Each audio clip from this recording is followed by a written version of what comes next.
A poem has its literal or figurative melody.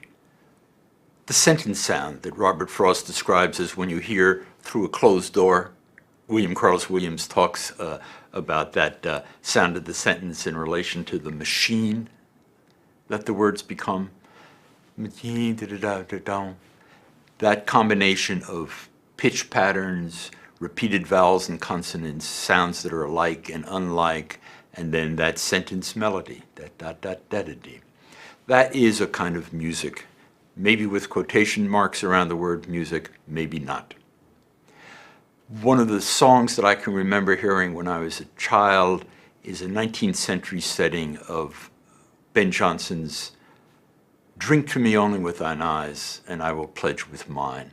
I was amazed when I got to college to find that it was spoken by a morally ambiguous character engaged in a kind of a slightly creepy seduction.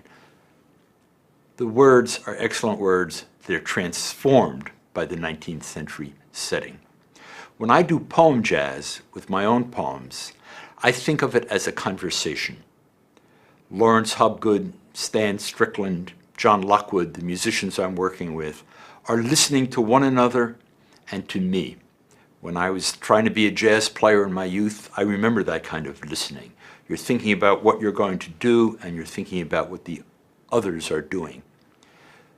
Those musicians are also listening to my voice, and I'm listening to them, and I think of it as a conversation between the melody of the poem and the melody of the music. It is, in fact, pretty much exactly like rap, except it's a different musical idiom and it's a different idiom of language. Ben Jonson's poem, "Let It Not Your Wonder Move, Less Your Laughter That I Love," that melody, that tune,